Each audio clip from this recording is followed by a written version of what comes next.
Thomas, and a whole bevy of people. I'm not going to even try to name all their names here at Marshall University. It's a welcoming place, and we're really excited to be here. This particular event, as a number of other events, are being sponsored by the West Virginia Humanities Council, and so that does mean that these are open and free to the public, and we're glad to see a lot of folks here. This is being streamed in two other rooms, 104 and 106 as well, and we're very excited about that. Also, I would mention to you that as you came in, you were given a West Virginia Humanities Council evaluation. Please fill that out. Having many times written many grants for the West Virginia Humanities Council, that's the way we keep getting grants. And so I will encourage you to please fill that out and turn it into the young ladies. Raise your hand if you're going to collect. These young ladies will collect as you leave. And thank you very much for doing that. This is also being live streamed, and so I will mention that as well. And this microphone, for example, will pick up for the camera. So it is going to be live streamed. There are and also recorded. And there are a number of sessions that we're going to have that are recorded for this particular event. So welcome everybody. There are the Silas House keynote is going to be tonight. There are two other plenary sessions, and I think it's a really exciting program that Marshall and Appalachian Studies Association have created for us. Without any further ado, I'm going to introduce both of the presenters today. I know a lot about Adam Booth. He's really the star of our Appalachian Studies program at Shepherd University. He's an award-winning story.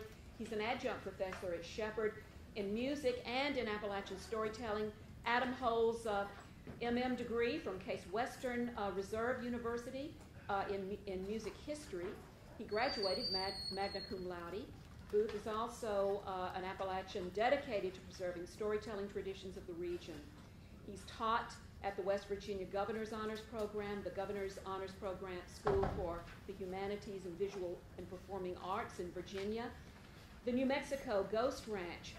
Adam has also appeared at the Exchange Place stage of the National Storytelling Festival in Jonesboro, Tennessee, and at the Appalachian Heritage Festivals in Shepherdstown, Charlestown, Clifftop, Gettysburg, Pennsylvania, Frostburg, Maryland, and many other places. His stories have been shared on stages from New York to New Mexico.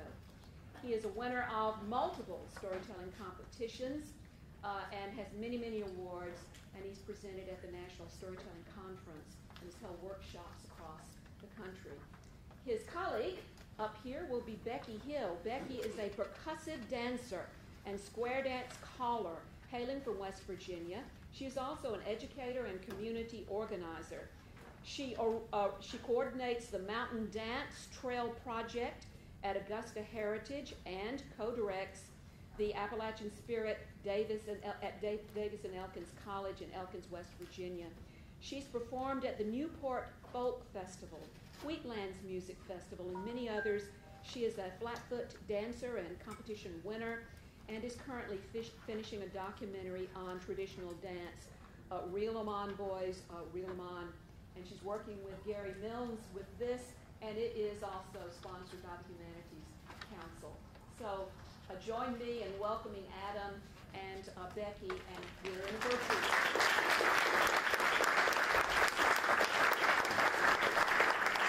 Hey, thank you so much. I'm just going to start us out to let you know. Well, first of all, thank you, Sylvia. Thank you, Linda. Thank you, volunteers. Thank you, people, for coming, and those who are watching elsewhere. We've decided that even though we both have some relationship to academia, because this is a plenary about storytelling, we thought we would hold the whole session more like a storytelling event, a storytelling gathering, at least the kind that I experienced when I was a little kid. So we're going to sit and talk with you today. That's what these are here for. And just so that we seem somewhat structured, we've come up with an agenda that, like a good band, I'm going to put mine down here as a set list. So that's what that is. So you heard a little bit about who we are and what we do. But because I know that I see a lot of faces that I don't recognize here, and I'm sure that you do too, we thought we would start by talking to you about our relationships to Appalachia, what it is that we do. Apart from the official things that people read about you. And then we're going to take you on a journey about our observations, the way that story and other art forms in Appalachia are manifesting themselves, and whether we think that's a good thing or a bad thing, despite where it's going. So come along with us, and we're going to be talking with you, and we hope that you'll talk back to us as we go along. Also, because this is being broadcast or live streamed to other places, if someone out there says something, we're going to repeat what you say into this so that people who aren't here can hear what you're saying. If you've been to a conference before, you know that's the worst if you're watching it from somewhere else. It's, what did they say? What did they say? Shall I begin? Let's go. Okay. So my name is Adam Booth. I grew up right here in Huntington, West Virginia. I actually live in Shepherdstown, West Virginia. So if you were to go 54 counties in that direction, all of the counties over the state, you would get to where I live now. So from one side to the other. As Sylvia mentioned, my academic work is in music, musicology and music composition, which actually paved a really interesting way for me to start to study story in Appalachia. I had really considered becoming an ethnomusicologist, and actually the work that I do now really is basically ethnomusicology and its tangential relationships to story. But even though I'm a storyteller and I teach story and music, really all of that started right here. My family's from Wayne County and Cabell County, and before that, Lincoln County, so right all around here. And when I was just a little kid, I learned to tell stories, and I learned to listen to storytelling from my great-grandmother and her sister, my great-great-aunt. We'd go out Wayne, as we say around here, and listen to them tell stories about the generations before them. And so I inherited 7 generations of oral history from this region. A lot of our history is about settling this area and traveling from Lincoln County to Wayne County via the Wyandotte River, the Ohio River, and the Big Sandy, and then setting up life out Wayne. And so that's my background in story. I started competing in the West Virginia Liars competition when I found out that it existed when I was taking a class in Appalachian culture at Shepherd University when I was a student there for a few years. And I thought, well, the stories that these people are telling are like the true stories in my family, so I could probably do this. And so since that first year that I entered, I've placed 7 times and I've won it 4 times, and now I'm judging the competition. But as I started to branch out from that and go to larger storytelling festivals, I started to see that people weren't just using story for entertainment, which is what I was doing. I was coming up with these kind of hyper-masculine whopper tales where the lead figure is a savior figure, almost becoming an ubermensch, that comes in and delivers whatever salvation this community needs, and everyone thinks it's hilarious and wonderful, and they applaud you at the end, which feels really great. But I noticed that story had a lot greater purpose than that, especially when I saw people from different regions of the United States trying to do something with their story that wasn't just entertaining with their story. And so that's when I started to think, well, what kind of stories do I need to be telling? What stories do I need to be creating? And what kind of stories should I be collecting? Because there are some old-timers that I want to get story from. And as we'll talk about later, I thought, oh, I need to learn some sort of old ballad from one of these old people because that's part of where I'm from. And before I get ahead of myself, I'm going to pause to let Becky do some introducing of herself. Yeah, and my name's Becky Hill, and I just want to mention that I'm originally not from Appalachia. And so when they were asking me to be on this panel, it was like, Adam, but I'm not from here. I can't represent this culture. I can't talk about it. That's like against the rules. And he was like, that's exactly why you need to be on this panel. So I'm originally from Michigan, and I first saw, you can say, flat-footing and clogging when I was really young, and I had this captivated eye. It was the fiddle puppets, if any of you guys know that connection, the green grass cloggers. Saw them, and I was like, this fiddle music, this dance, oh my gosh, I'm so in love. Like, I remember I wrote in a little kid, like, journal that Eileen Carson Schatz was, like, my favorite actress or something, you know, when you read out those papers, and it was like a clogger. So all of my teachers were like, that's your favorite star? Like, what's wrong with this little girl? So I started going to Augusta when I was 12, and Augusta Heritage Center over in Elkins. And then I started working with Footwork's Percussive Dance Ensemble by 14, and I had this like really in-depth relationship with West Virginia since I was 12. And I eventually ended up going to school. They kind of recruited me at Davis and Elkins College to help build a program called the Appalachian Ensemble, which now I direct. And they brought me down and gave me this giant scholarship, and now I've been living here for 7 years. And at first, you know, you see the dance and you're like, that's just an amazing dance form. But I think why I've sort of chosen my path with this culture and this tradition is because of the stories. It's because of the relationships with people. You know, you see a square dance, but there's so much underneath that. There's this history and these like tales and specific steps. Like I met a 92-year-old man who lived in Randolph County on his birthday, and it just so happened to be his birthday. And he had a step called the dry fork shackleback. I would have never known that, and it's a very common step that's, you know, he claims he originated it, and I believe him. But the step goes all the way back to like a basic step in Irish step dance. And so it's just like these little connections were just what really inspired me and has continued my search and sort of my life goal. And like I'm working on a film with Jerry Milnes right now called Reel 'em Boys Reel 'em, which is a square dance call done by Bill Ossie, who, if you've ever been to the West Virginia State Folk Festival, it's the best square dancing you'll ever meet, and some of those old callers are some of the best people. And with this project, I was in AmeriCorps for 2 years, and those square dance callers started becoming my friends. And I was invited into their homes, and I drank so many cups of coffee, and you know, it was fed so many like delicious homemade pie, and we talked about square dancing, and they told me about the history of it, and then this whole, you know, that's kind of what's been inspiring me right now. And the film will be done. I just finished the final grant report before coming here, so we're wrapping it up, and it should be available soon. But it's been a really inspiring process for me to know and be enriched, not just by the performance level, even though I am a performer, but by the richness of this area and the stories behind it. So that's sort of my connection to the land. And like I did say, I am a performer. I'm a percussive dancer, and I've worked with a couple different companies. And so I try to, when I do current choreography now, I try to have that roots somehow connected to the people here. And so if you see something on stage, and it could be a dance piece that, you know, is barefoot, could be a modern dance piece, but that I feel like I find a tie to bring it into Appalachia, and that's sort of my life goal with what I'm working on. So that's me. So because our session this afternoon is looking at the new Appalachian stereotype, we thought that we should start with the old Appalachian stereotypes, which, if you're coming to the Appalachian Studies Association conference, you're probably pretty familiar with the old Appalachian stereotypes. And we thought, just because we want this to be a conversational afternoon, we want to start by having you identify what some of those are, rather than us saying, this is what we were working against. Why don't we have you do that? So what are some of the existing stereotypes, especially those, you know, within the last 100 or so years, that we think of, or at least we tried to identify as good or bad in Appalachia? Yeah. I went to a camp in Tennessee, and I told them I was from West Virginia, and they went, but you're wearing shoes. I went to a camp in Tennessee, and I told them I was from West Virginia, and they said, but you're wearing shoes. I had a similar experience. When I was in middle school, you have to, by the way, shackle me at times because I'm a storyteller, so I'll just tell a lot of stories. When I was in middle school, I got to go to this honor band at the University of Tennessee in Knoxville, and I can still remember, that was 2 decades ago. And we showed up, and everyone said, where are you from? What school are you from? And we said, we're from West Virginia. And they said the same thing. You have shoes there? You had cars to drive you here?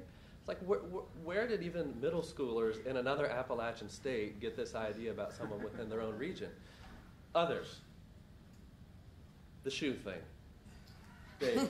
Certainly the accent. I lived in New York City for a number of years, and when I first moved up there, and I would say y'all, as we do, and people would come up to me and say, say that again, that's cute. Like they were poking a little teddy bear, like, oh, say that again, what's that word? They put you on display. Oh, yeah. Yeah. They do it with a New York accent. Yes, that's right. Come and they say coffee, and I can't say y'all. So we're saying the accents, and I have a little story. So going back home to Michigan, everyone tells me that I now have a West Virginia accent. And then I come and work with these old-timers, and they're like, you're not from around here, are you? So there's like, I feel like I'm sort of in between them. Suddenly you don't fit in. I don't fit in anywhere. My partner is from Kentucky. I'm from New England. We went to Vermont for the first time at Christmas and had the experience of someone being like, what's it like there? They still make moonshine there? Oh my God, I can't believe you're from Kentucky. The idea, I think. He's like, yep, it's true. Yeah, the idea that you're presenting, at least in academia, we often refer to as like exoticism, right? Oh, you're from there? What is it like? What do people do there? You know? Well, what do people do anywhere? We were talking about at breakfast today, sort of how Appalachia has become this other. It's like, it's not regular life. It's this other thing, and it can be fantasized or it can be criticized. It's sort of like, but it's not like normal American life. It's this other. And sometimes we like that.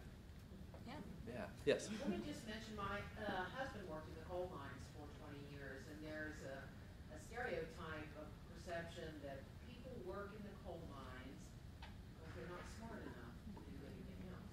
Right. Working, and just to repeat that, working in the coal mines because they're not smart enough to do anything else. Nate. Yeah, my show choir band went to Disney World.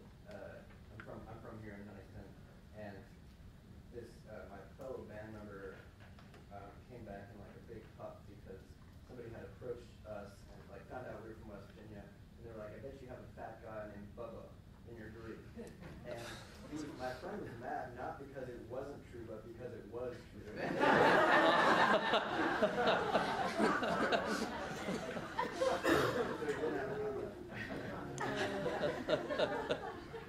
Should we repeat that?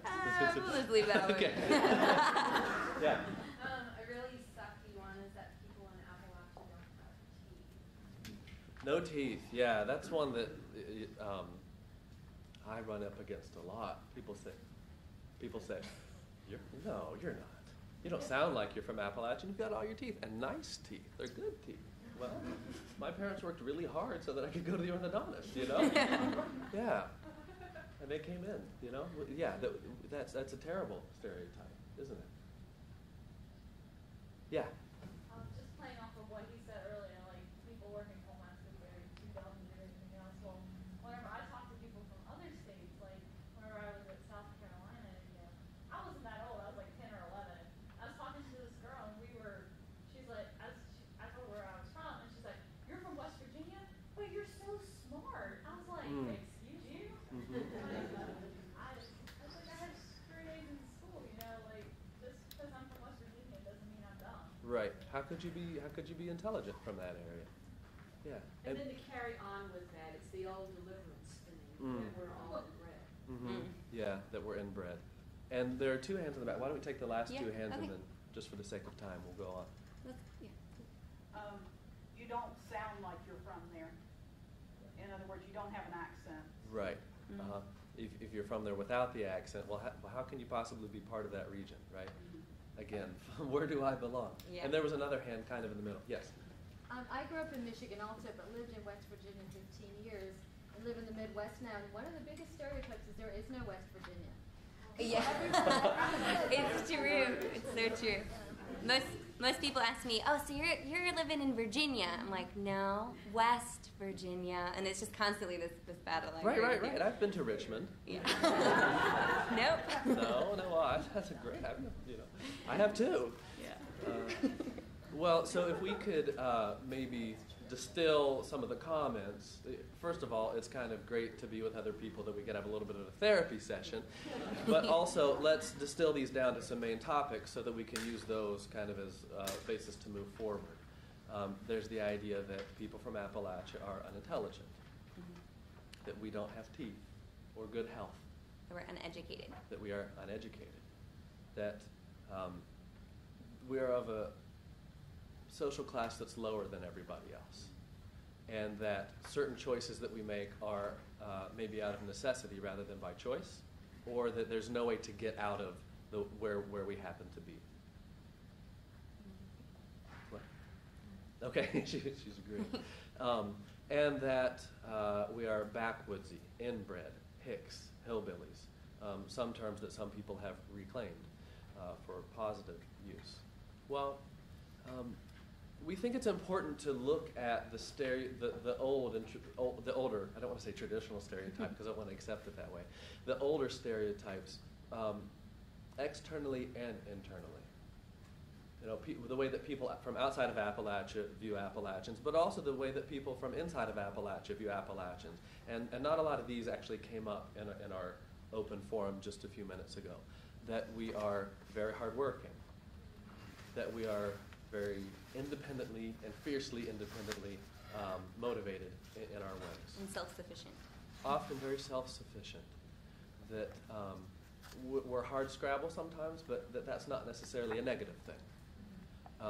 That we're very proud, especially proud of people who have gone on to prove that a lot of those first set of stereotypes don't apply, or at least don't always apply. Family-driven. Family-driven, and often very faithful. Sometimes that's religiously based faith, but not always. That we have kind of a to-the-end faith, and sometimes that's to the earth, and to the hills, or to the water, to the coal, and sometimes to our family and ourselves. So I think it's important to posit that because there are positive as well as negative stereotypes. And that's what we want to get at by the end of our session today. So, can I go forward to the next point? All right, so this is all of that based towards storytelling, the way that we tell stories. And of course, this is not Scott right here next to us. If you read the description, hopefully you saw that he wasn't able to attend. But we still work with story in many different ways. So I'm going to share with you a little bit about the way that story works, at least in the national storytelling circles that I often run in, so that you can have a little bit of a back knowledge of what we're going to be talking about a little bit later. And then Becky's going to address how that fits in with other arts within Appalachia. So I really believe that storytelling is an art form, and I pursue it that way. And I collect stories as if they are artworks, and I create them as if they are artworks. And in a lot of storytelling study, if you study story academically, there's a catchphrase that's thrown around a whole lot. The storytelling revival, the storytelling renaissance in the United States that happened in the 1970s. And it's a term that I really don't like. And so I'm going to share that with you. In the 50s and in the 60s in the United States, as a lot of you know just from pop culture, there was this movement, sometimes called also a revival, of folk music. The folk music revival, the folk music movement. And if you really study it, especially musicologically, you find that it's not really folk music. Okay, a lot of it was a new genre of music that's fabricated that gets called folk music. Now that's not to say that some of it wasn't actual folk music, that pre-existing folk music at least. But what happened in maybe those a little less than 2 decades is that we created this stream of thinking that you could take something folksy or craft-like and elevate it to a very popular status, and in some cases maybe even a high art status. If you want to take a look at, like, say, the operas of Douglas Moore. But other people then said, well, can we do that with other folk arts? And that's where we get this term, the storytelling revival. In the late 60s and in the 1970s, some people started to say, can we do that same thing with folk story? Can we preserve and perpetuate these folk stories? And there's some monumental events that happened throughout the 1970s that contribute into this idea. In Jonesboro, Tennessee, in the early 70s, the National Storytelling Festival was created. Called the National Storytelling Festival because there was not one at that time, okay? Rather than another term that was tossed out, the Bugaboo Springs Storytelling Festival. Wait a minute, is there a national? Nope, let's call it that, okay. And then right after that, the creation of the National Association for the Perpetuation and Preservation of Storytelling, trying to be national organization of storytellers. And part of the goals of these 2 events and organizations, and then their offshoots, were that, hey, maybe we can say that story is a cultural product, and it's a cultural and artistic product, and maybe we can share those stories with other people so that we can see that, hey, I'm not that different from you, and you're not that different from me, and we have very similar stories, but they might involve a coyote or Jack in the same role, or Anansi, or maybe our ghost stories are very similar, or our stories of place and creation, all these different categories of why we tell stories to really bring a lot of people together. And also growing out of the 1960s, it was often a very feel-good movement, and we all got along and had a great time. Except we didn't. Because it doesn't really work that way. Because if you buy into that's the storytelling revival of the Renaissance, then that also has to believe that if there's a rebirth, that at some point there was a death of story. And to say that also agrees that at some point, all of those traditional storytellers and indigenous storytellers and people who were using story every day, just as regular conversation or in teaching or in their profession, stopped doing that, and we had to bring it back. Now, some of the work of the national associations and festivals has helped to promote that, and that's a really positive thing. And that's how I kind of got into it, because after this happens in the 70s, then in the late 70s and 80s and 90s and aughts, all around the U.S., we start to say, hey, this is happening around the world, so maybe we could have a festival, the West Virginia Storytelling Festival, right? The Storytelling Festival of Asheville, the Telebration, which happens in November. Maybe we could form a guild and connect the storytellers in our region, and we could do more work to advance what story is. And when I saw that people were doing that after, like I said, being in the West Virginia Lives Contest for a while, I said, okay, I can do this. And I started to go around and collect story, and I realized that all the stories I've been told as a little kid from my family, I could tell those stories to other people and share my own culture. And I could share what it was like to be a West Virginian with people who weren't West Virginians, and then what it was like to be an Appalachian with people who weren't Appalachian. And I started to work very closely with a Lakota, a storyteller who is a Lakota and Apache. And we have been working for several years to figure out how you can share stories of a culture and a people to cross bridges with other people. And that's when I found that there were circles of people my age doing this exact same thing with more than just story. That there has been actually a big movement in Appalachia for people who are 20-somethings and 30-somethings to collect all this stuff that's been here for a long time and share it with other people. And that's where I'm going to pass this off to Becky. Okay.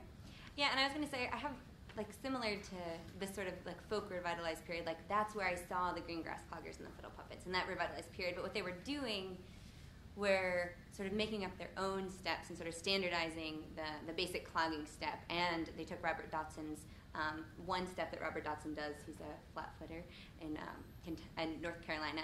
And they took that step and sort of standardized that as flat footing, you could say, and spread it everywhere.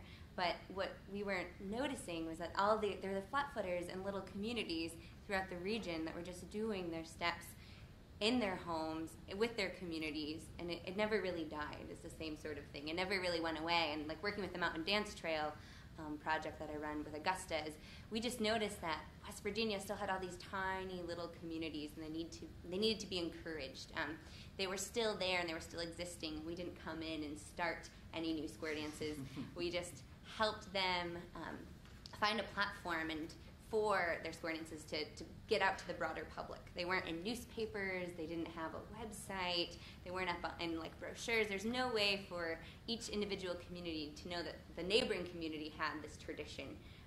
So that's been what my work's been doing. And when you start doing work like that, you notice that, oh, there's a fiddler who's my age that's collecting like stories and fiddle tunes and dance steps in Kentucky, and oh, there's this person who's my age that's collecting ballads in Virginia, and you start seeing, you're like looking around and being like, oh, I'm not alone, I'm not the only person who's sort of interested in this, and you sort of start noticing that everyone, not everyone, but there's a handful of people that are like questing to learn more about Appalachia, to know, each like not just to know one topic. Like we're all focused. Like Adam is a storyteller, and I am a dancer, but we both know ballads and we both know tunes, and so the exploration comes in. You're thirsty for more, and you want to learn more. And I was talking to Jerry Milnes last night about this, and I was like, is there harm in that of wanting to learn? Are we going to somehow misrepresent the region by wanting to learn more? Like me feeling bad about only knowing one ballad or something. And he said, I don't think that there's anything wrong with learning more, and that we are, let's say, the 99%, like the one, there's how many young people that know ballads. When it gets down to it, there really isn't that many, and the more people that know those songs and are exposing them to young people, exposing them to communities, sort of the better. And we're kind of seeing this trend, is what Adam and I were talking about just throughout the region. I don't know if we want to go into that more. Yeah, I think that leads right into this next part. Yeah. Is that okay? Yeah, that's fine. Yeah, so we came up with this term, or Adam brought it up, super Appalachia, or super Appalachian. Yeah. And what that means. What we're noticing, to add on to what Becky has said, is that people in our generation are so thirsty to gather all these things and learn all these things and be able to have your focus, but also know other things around this same circle, that it's the idea of the super Appalachian, to be the super Appalachian, and this is where the new stereotype is being built. Okay, and so. You want to be the one who does everything Appalachian. And as I was thinking about it, I grew up on PBS, and so it reminded me a lot of, as I said to Becky earlier, I said, it's kind of like in a Nova special, where you see these wild animals come into each other, right? They lock each other down, and then they do this kind of unspoken dance just to see exactly which one is the stronger predator, right? The alpha figure within the community. It's kind of happening like, okay, let me size you up. What is it that you do? What ballads do you know? How many dances can you do, right? Can you quill? Can you do all? And it's creating the idea of the super Appalachian.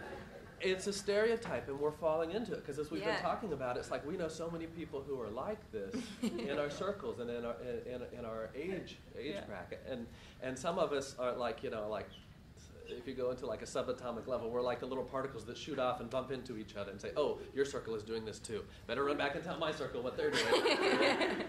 So just as a little fun, and as Dolly Parton would say, we thought that we would do a little scorecard with you to test your super Appalachianness. Okay, so. So why don't you raise our hand if we raise your hand agree. if you fit into this, and if you want to keep score, you can, because you need to get about 100 points to get past level 1. Yes, that's what we decided. So 1 point for every I Heart Mountains bumper sticker on your car, instrument case, or laptop. Computer. Okay, does this apply to anyone? Yeah, I see Anyone? lots of Okay, you're on your way. Okay, how many of you garden? And if at least 50% of your plants are heirloom, you get some points for that. But you get about 10 points if you didn't order any of those heirloom seeds.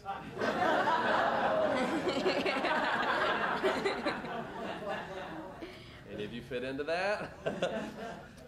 You get 1 point for canning tomatoes, and 2 points for chow chow, bread and butter, apple butter, and an extra point for all of those if they're heirloom as well. Yeah. What is it? 14-day pickles? Yeah, 14-day pickles. There you go. All right, this is the conversation we want to have. You get a point for every...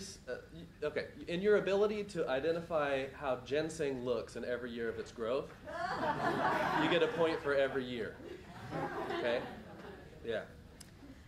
You get a point if you play any string instrument in a non-bluegrass style. Yes.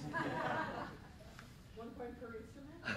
Yeah, we could do 1 point per instrument. There you go. You get a point if you've ever been molly mooching, if you know what that is, and if you know how to identify false morels, and if you've ever poisoned yourself, you lose 5 points.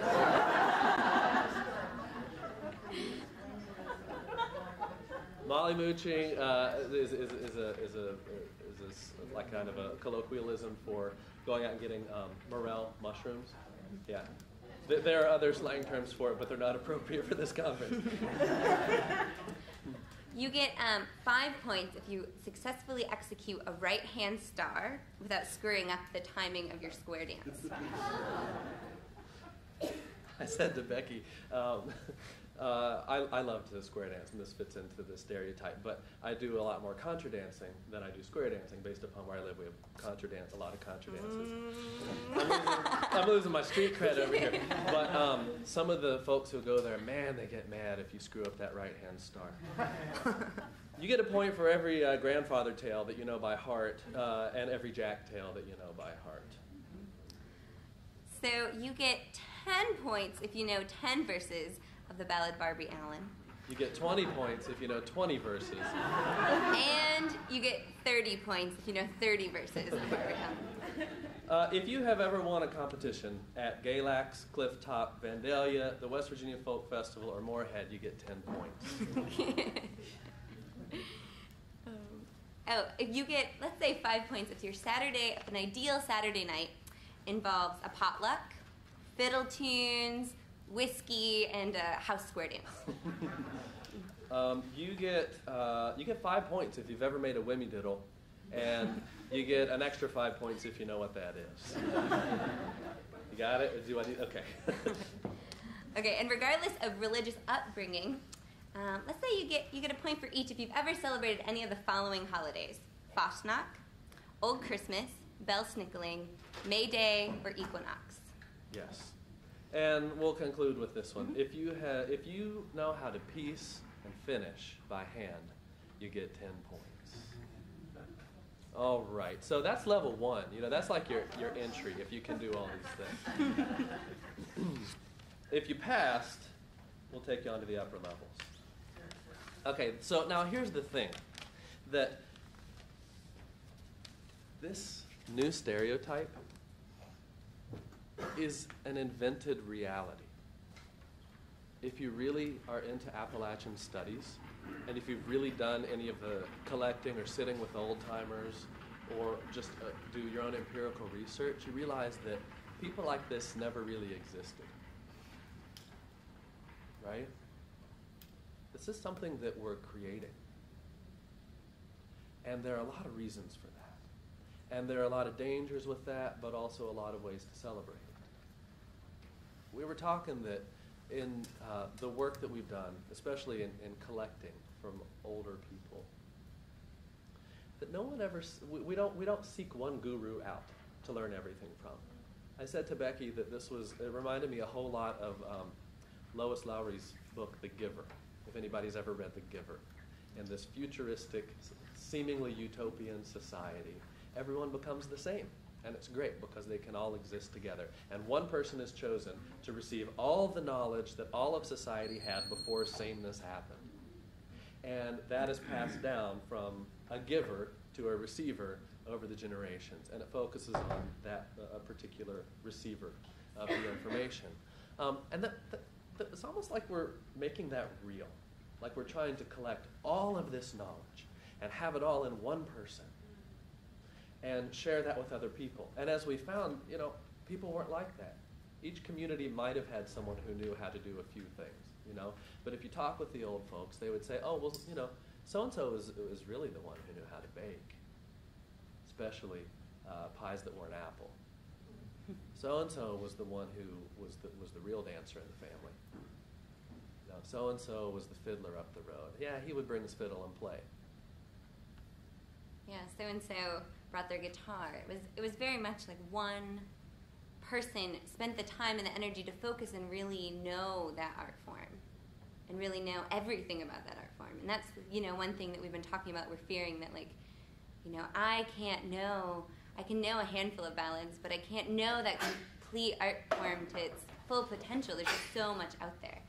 Or I can't know all the fiddle tunes in Appalachia, but we quest for that knowledge, and it's never, I'm one of those people, I'm never going to be fulfilled. I'm never going to feel like I know enough. I'm always going to be searching for more and spreading those fingers wide and trying to, any banjo tune I know is going to affect the way I dance. And all of those art forms affect, what the art form that introduced you into that has done. And traditionally, a lot of those folks, they just did it because they did. It wasn't like they had made it a life pursuit like a lot of us are. And I have made it my life's pursuit to be a storyteller. And it wasn't always that way. It was just, oh, yeah, I know someone who knows a lot of stories. I'll take you up to their house. And they would just share the stories with you. Likewise with other art forms. It's about bringing communities together. It was about, after working a long, hard day in the field, you'd come in and you'd sing songs with each other. And that would be your entertainment. That would be what you would do in the evenings or on your Saturday night. It's kind of that was why they did it, to sort of sustain themselves. And also, a lot of that generation, they were doing it just because they did, whereas we are doing it for work. And I don't mean it like, I don't mean a negative connotation with work. This is our profession, you know. In our super Appalachianness, we've created a new world of professions. You know, I'm a professional storyteller. You're a dancer. I'm a professional, traditional Traditional percussive dancer. Yeah. Like, talk about a small window. And I'm actually going to talk about something you said, and maybe you can pick up on this. What makes it different for us is that we have a lot of outside influence. You know, we have lived in multiple places. We moved around. We've gone to, you know, I've lived in cities. I grew up here, but I've moved away, and then I came back because I wanted to. I wanted to come back because I didn't see a lot of people holding on to these stories. I thought, wow, that's going to be what I do in my life. And so then I, boom, come back and try to build up my levels of super Appalachianness. And that's not what people were doing before. And that also affects the kind of story that I tell, because I have all of this outside influence. Yeah, and I mean, like I said to Adam, me coming from Michigan, I have all of this sort of outside influence. My family was from Canada, and that brought this whole other influence, and there's just all of these things. But when I have chosen to come and live in Appalachia, I'm bringing all of that to the front when I'm going and meeting callers. I'm coming with my own perception, coming with my own experiences when I'm having those conversations. It isn't like I was never brought up going to square dances as a child and sitting in a room when the dances were happening. You know? And the thing is, I wasn't either. You know, I'm from here, and I am there's such thing as a card-carrying member of the Appalachian future state. Yeah, I grew up here, but I didn't grow up going to square dances. I didn't grow up singing ballads. And in fact, you know, my parents' generation and part of the generation before them made a conscious move away from a lot of that because they thought it was negative. And they wanted to have something that I think a lot of national media was saying, here's the dream life, here's the American standardized life. This is what we want to attain. And so people from around here, Appalachia, said, okay, we're going to move toward that. We're going to let that go. And that has created an interesting juncture for people who do what we do. Yeah, and we were talking about this morning of we both teach at lots of 4-H camps, and we're going there, and I'm going to, you know, introduce all these kids to square dancing. They're going to have the square dance, you know, evening of their camp. And I'm introducing the history or the Appalachian culture to kids that are growing up here, that's not part of their culture. Their culture is playing video games and hanging out with their friends and listening to pop radio. But I'm supposed to come in and tell them, you know, this is your culture.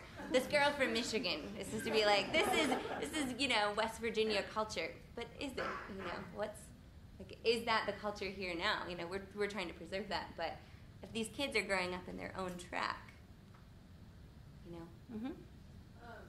Just thinking about our generation, and you know, like I live in Baltimore, and this is totally the kind of party that they describe. It happens in DC, and we call them old-timey hipsters. Mm-hmm. They're like, ooh, I just infused my vodka with this old-timey herb, or whatever. But I would also like to raise the story of a friend, Erin Stidham, who lives in Dean, Kentucky, in East Kentucky, who was she had a grant from the Kentucky Arts Council to study with this great dance scholar, Charlie Whitaker, and you know, she learned how to call from him, and he had been calling for 60 years, and she doesn't have a dance to call now. And she's taking care of her children and her sister's children, and you know, is putting herself through like online college, and doesn't have, you know, this idea of like that you're talking about. It also has a lot to do with like economic and educational privilege, and, Yes. and thinking of like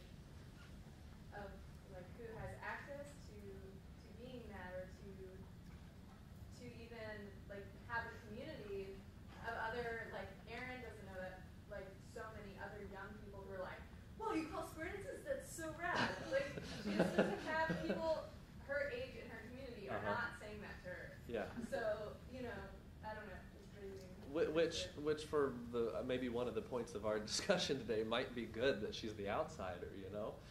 It might be. Mm-hmm. Because one thing that we're concerned about is that we might be holding on to something that's already passed, you know, as culture has changed. Because one thing that's really important to me is to think about how Appalachia is constantly changing. Part of the stories that I create that aren't tall tale stories but are what I call Appalachian stories are looking at all these old stories and listening to old storytellers just talking about things and trying to pick up on their turns of phrase and the way that they deliver speech and also the subject matter and the archetype and making new story about contemporary issues that have those at the root, that speaks to a contemporary Appalachia. But at the same time, have a lot of those elements already passed? That's a big question that I have to keep butting my head up against. Like Becky said, the kids, you know, I do a lot of school shows, we do a lot of 4-H work. Are we trying to press a culture onto these people and a history that was a long ago culture and a long ago history? You know, are we trying to keep some sort of living museum that actually is a museum of the past when we're not actually seeing the culture of right now? And what kind of stories are contemporary Appalachian stories? One thing that I like to think about a lot is that whatever I do right now in Appalachia is going to be a future Appalachian's ancestry. Just like right now, my Appalachian ancestry was new to someone at some point here, based upon the ethnic lines that I have. So is it bad? Is this a negative side to the stereotype? There's a lot of negative sides to this stereotype. Or is it a positive side that we're holding on to something so that people in academia can study later? Is that bad? Well, I don't know. We're all here, right? What's the reality? Yeah, I know. I also spoke with Jerry Milnes about this a little bit, and we were talking about is the context for these events, are we losing that context? Jerry's talking about how he doesn't sing ballads anywhere other than in his car alone when he's driving home from a square dance or when he's driving home from a job. That's his context for that. He doesn't perform them. He doesn't sing them to people every day. That's just his context is in his car. And are we losing that context for this music and stories and dance to be a part of every day? And going along with that, Sheila K. Adams said something very similar to this. If you've seen the documentary Over Home, The Love Songs of Madison County, if you haven't, go see it, find it. But if you have seen it, she says this wonderfully moving thing. She says, you know, I'm the last one. I'm coming to terms with the fact that I'm the last one because I'm the last one who grew up with these love songs, these ballads, in their context, in their culture. There's plenty of young people who come to me to learn them and are singing them as they have their square dances and potlucks and, you know, play music on the porch all night drinking homemade alcohol. But they're out of context. Yeah. I find it interesting that we taught that, like around where I live in Kentucky, that things are advertised as old-fashioned jam sessions. Because there were no old-fashioned jam sessions. From the research that I've done, talking to old people, they would say, you wouldn't do that. You would go to somebody's house, you might play with them, but it wasn't the same kind of thing. Yeah. So, and people maybe didn't have potlucks. So it Right. seems like we are creating new traditions, though. Right. So there is this jam session, and it has this aura of being old-fashioned. But in a lot of these old-fashioned jam sessions, there's usually a ring of audience around the outside. Mm-hmm. There's the musicians in a ring with their backs to the audience. So it's really interesting because the audience comes there to watch the interaction with the musicians. Yeah. So it's a little voyeuristic in a Uh-huh. way, I mean, differently than a presentation where you're pushing it out to the audience. But anyway, it's kind of created a new, sort of a new stereotype like you're talking Right. about. But it's a new, contemporary, meaningful context Yeah. for those people. We, And I think square dances are the same way, or maybe contra dances have become that for a lot of people. Oh, they're Might so have in hipster the these past days. done square dances. Yeah, we like to idealize that at some point in the last 200 years, when people raised a barn, they then had a potluck and a big dance and a jam session, right? Because, you know, like Gaynor's book says that, or just, you know, somewhere we've created this new folklore that that's what happened. You know, but it wasn't always that way, and in actually less cases than were, right? Yeah. You're wanting to say something. Yeah, well, I want to ask if this term is made it out there. Someone once was referring to this as Higster culture. I love that, and I don't know if that's in the vocabulary yet. But I've not heard it. When I think about these sorts of issues, I've wondered so much about the influence of media. And I was just in a session where this came up, and we were talking about global media, where I was raising the internet and where people feel like things are now placeless and space is gone, that we're yearning for place. And I wonder if it's not the same sort of standards of global media and social media where everything looks so perfect and people want to be very witty and aggregate all of this information that sort of motivates this same attempt to sort of aggregate and perfect things that were once rooted in place in those identities. And a third point, because this is really stimulating, I'm excited about what you're saying. I remember reading in a Wendell-Berry essay called The Prejudice Against Country People about the sort of nostalgia that people attach to positive stereotypes, and how once the nostalgia is attached to the idea of the romantic past-oriented person, you then can discount it. And so that's the other really important danger, because in these big discussions, if it's always cast as the future-oriented, modernized person versus the backward, romantic notion, then you can forget that person because they're not relevant anymore. They're being nostalgic. Right. So it's kind of a different danger. And something that you mentioned before was that this puts us into there's an interesting limbo, maybe is the right word. It's not really a limbo.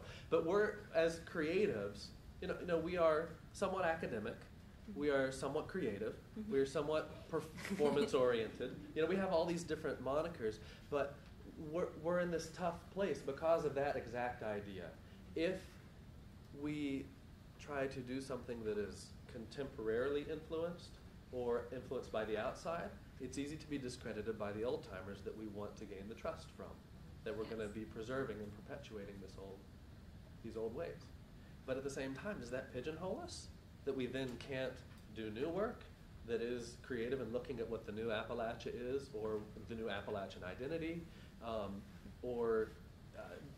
this came up at a workshop that I went to a few months ago, learning from an Appalachian storyteller talking about another Appalachian storyteller, both of them who are very famous in the storytelling world. He said, that storyteller will never perform at the White House.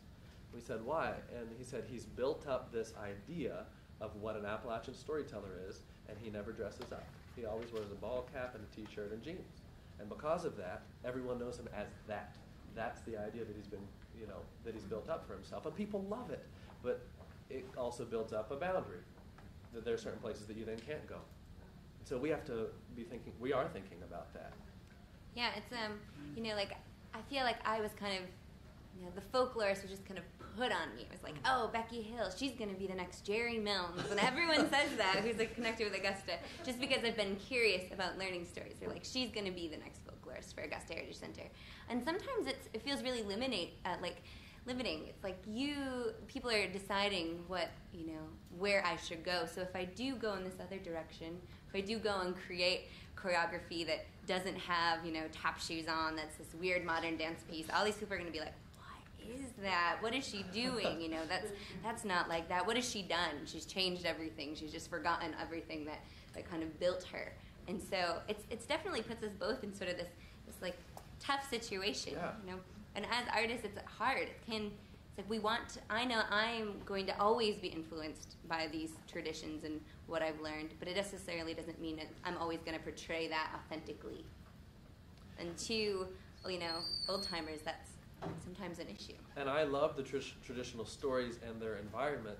And just to say, from the stage a thank you to someone who's in the room. When I was in the first grade, a storyteller came to my school, and I can remember some traditional stories that storyteller told, who's here today. And that was a long time ago, and I remember that, and I loved that. And that being said, when I go out to places that aren't in Appalachia, and sometimes even in Appalachia, and I tell personal stories, people say, well, that's not an Appalachian story. Well, I say, why not? Because I'm an Appalachian. As I grew up there, my parents were from there, and their parents, and their parents, and their parents, and so on and so on. And so in my storytelling class at Shepherd, just this week we were talking about, in my county, on the far side of West Virginia, there's a very rapidly growing Latino population. In like the last 2 or 3 years, the overall county population has gone from 1 to 5% Latino population. Are their stories Appalachian stories? They're in Appalachia. Are they telling, Jack and the Northwest Wind? No. But I didn't hear that story growing up, and I'm an Appalachian. So it's all part of that idea that in the future, the now is going to be someone's ancestry of Appalachia. Yeah. This is something I've been thinking about a lot, mostly because of Nate May, who's sitting over there, call him out, and call out that you should all go see Dust in the Bottomlands tomorrow when it's performed. But when I saw Nate was talking after a performance of that in Fayetteville, and one of the most profound things I think he said afterwards, it's opera, and he said, "You just heard some Appalachian music." Yeah. Right? I think that's such a critical thing where there is a track in the traditionalist mentality, and it I think is part of kind of the myth of the noble hillbilly, as I've started to call it, in sort of reference to the myth of the noble savage, right? That it's a static place, that things are only Appalachian if they're unchanging. And I think that's the most damaging thing kind of about the new stereotype, is that it sort of precludes future growth and the evolution of culture, like we expect culture to evolve everywhere else. Right?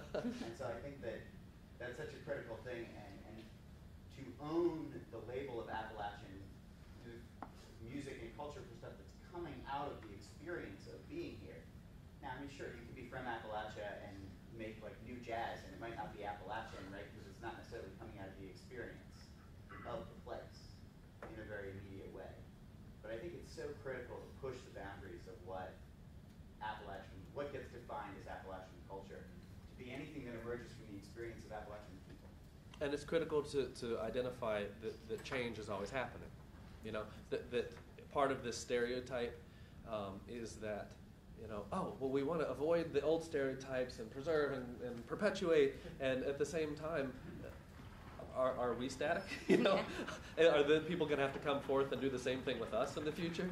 And the one thing we have to remember is that West Virginia came from a melting pot. Yeah. There was all these different cultures that came. Appalachia, yeah. The region came from a melting pot, and so to just label the older stuff as being that authentic, it's it was evolving and continued to evolve to get to us, so it has to continue to evolve to pass it on to the future. Yeah, just to play off what you were saying, not only are what we're learning, but the ways of knowing and the ways in which we know, which is something that I struggle with, not only as someone who's not from the region, but just generally in academic context as well. When if you're professionalizing what, these traditional things that are usually passed down from generation to generation. So if I Google my biscuit recipe instead of learning from Big Mama, does that cheapen the experience of making biscuits? Right. Yeah. Yeah, Kevin. In Chicago literature, there's a term that when the old meets the new, it's called the pop line, and it becomes referred to as new middle. And so perhaps it's time that it's a new middle, and it recognizes tradition as well as the innovation changes that come.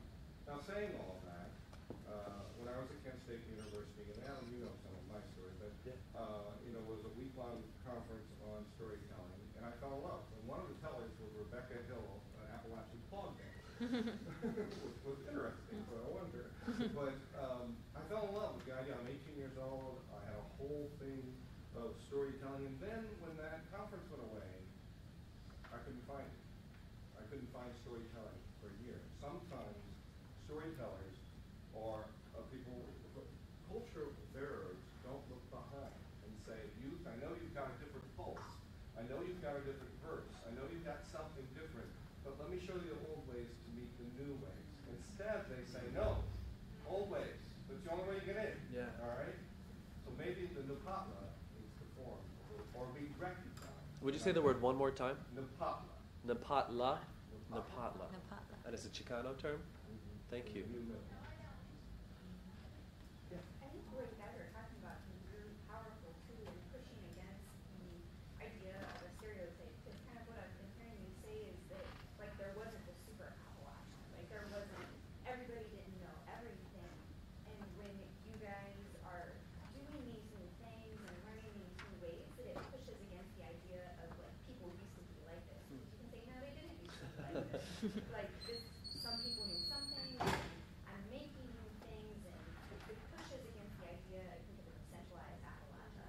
The Appalachians are hillbillies, so we can peg them all on this pole. And when you say, no, that's not what really people did, or we're doing these different things, it helps to show the broadness of the Appalachian experience, and that there are many things that are Appalachian, and also that there isn't one Appalachian, because it's Right. a creation. Absolutely.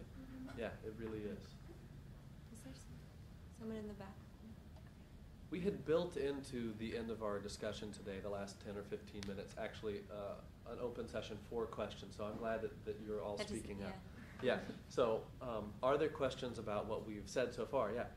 So, Or comments? Yeah. is this question about the changing of culture, is part of our, I guess, sort of nostalgia associated with the fact that part of Appalachia may have assimilated, and that in that assimilation we feel more like we lost something, and this is sort of an attempt to get it back, and that is why we hang on to what seems to be authentic so much more than thinking about what's new and evolving from our past culture. Yeah, the assimilation, I think a lot of it, I would believe that, yeah, assimilation is an interesting term for that, but also we're continually losing Appalachia and losing the wilderness, where some of these things might still exist untouched.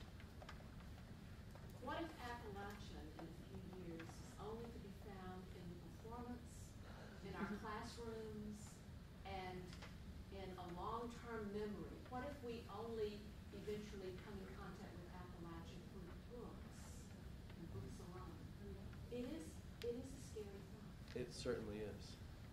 And it's something that in musical studies, you think a lot about, like in the 19th century, there were these sweeping movements of nationalism. Let's preserve who we are and what we have created, because now that we look back, we see that a lot of those places are gone, and those cultural ideas, or cultural groups are gone. And now that if we listen to that music, it gives us kind of a glimpse to what people believed and what people practiced. What if it's happening to us now? You raise an interesting question. I mean, I would have to say, I think that it's seeming like it is in some way.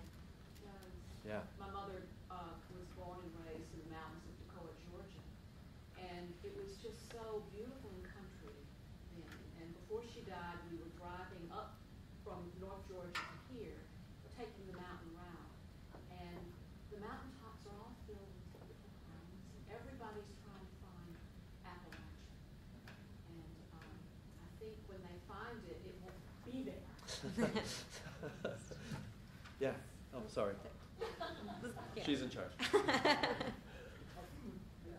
haven't thought this through for you, but it seems like there's some analogy to what you might think of as immigrant culture. And the struggles, sometimes it's within the same person, sometimes it's between generations, with some degree of nostalgia for the old country, which 20 years later, the nostalgia is for a country that doesn't exist anymore. Yeah. And then there's tension between the immediate immigrant generation and their children, and sort of a wrestling match over how is acculturation going to happen, and it's the same term, assimilation, becomes a big deal. Yeah.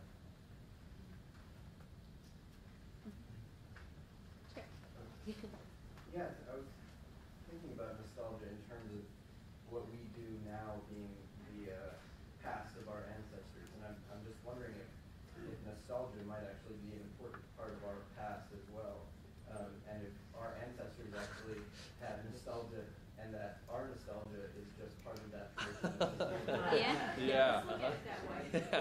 Maybe we're building a meta nostalgia. We kind of. I feel like we kind of are. I have one other thing that just to put out there that, and this has been brought up a lot about the kind of disappearance of the idea of Appalachia through assimilation and through, I guess the world getting smaller through media. And I just wonder if we're going to find new focal points to kind of anchor us in a sense of Appalachia.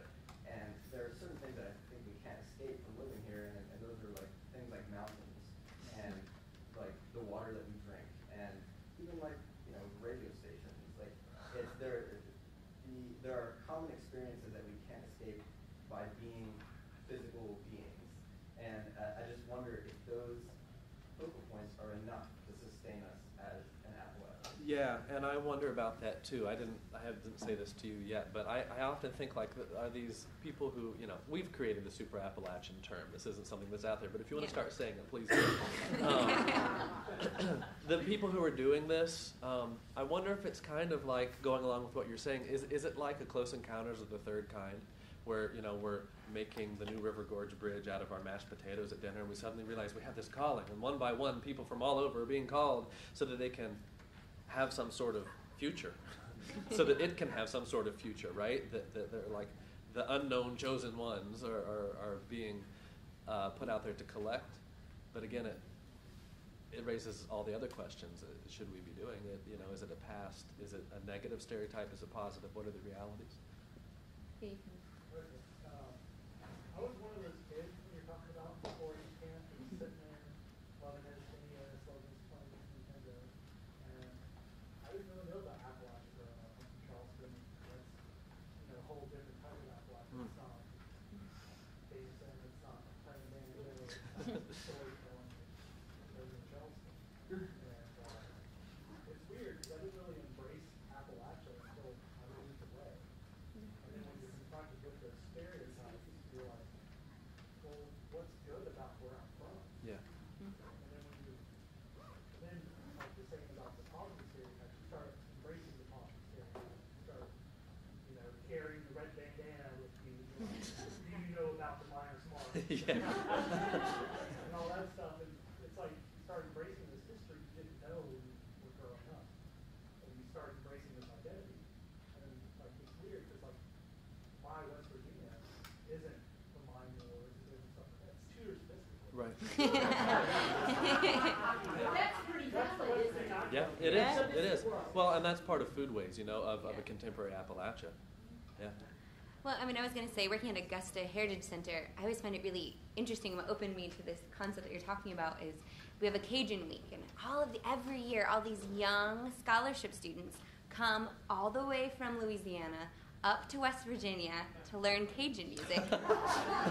And I've always been like, why are you doing that? And I've talked to a couple of them who are now professional musicians, and they said, well, my grandma dragged me, and I didn't realize that my culture was important until I saw all of these people appreciating what they were there to learn. They were there to appreciate that culture. And so I really think that's sort of a unique time.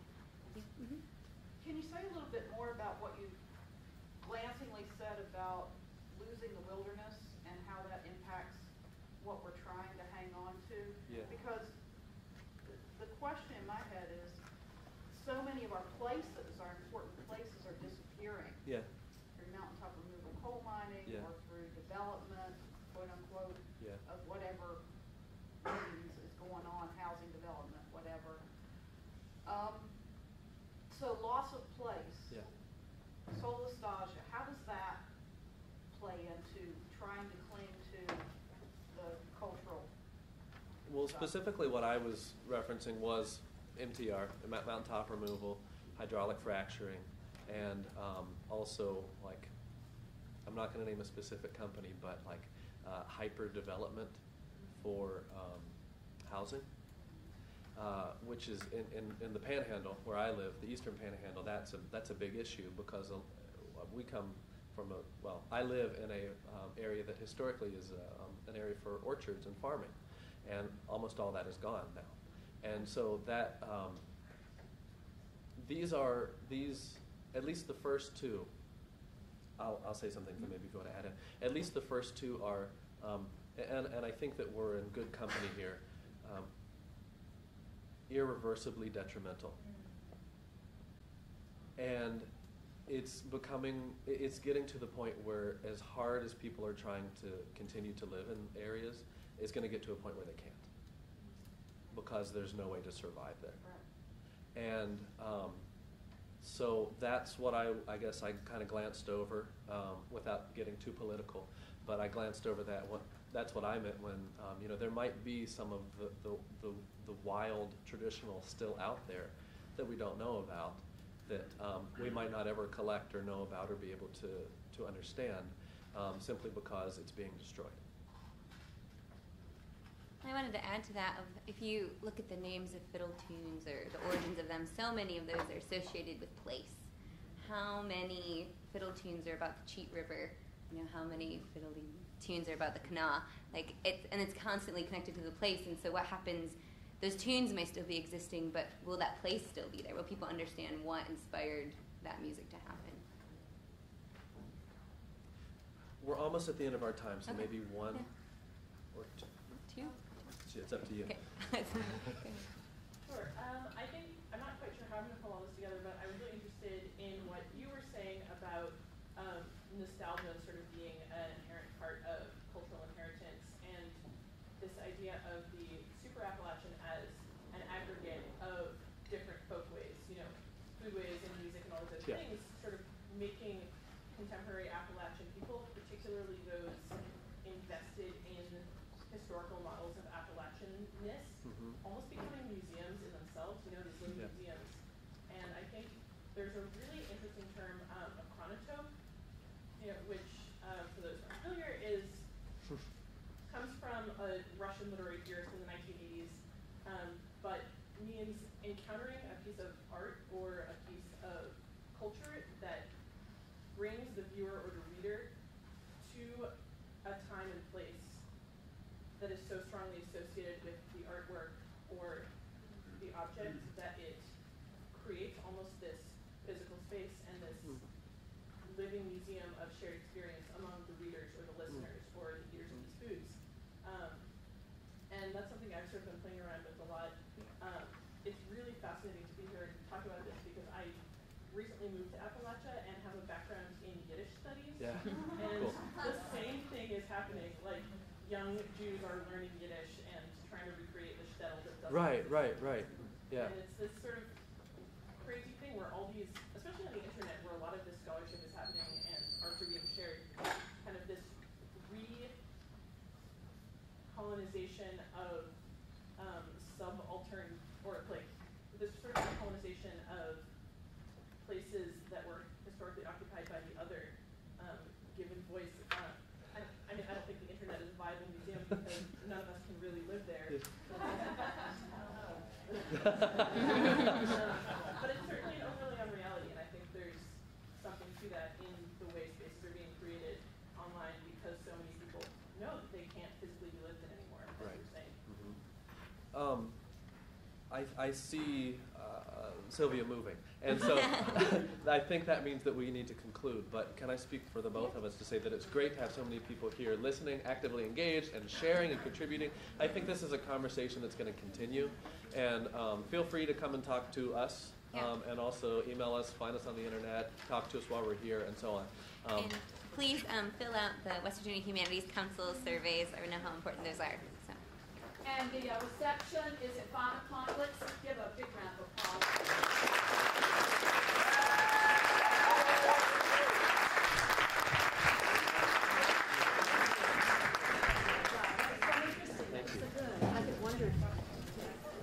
Would you dance? Would you dance? I really like this.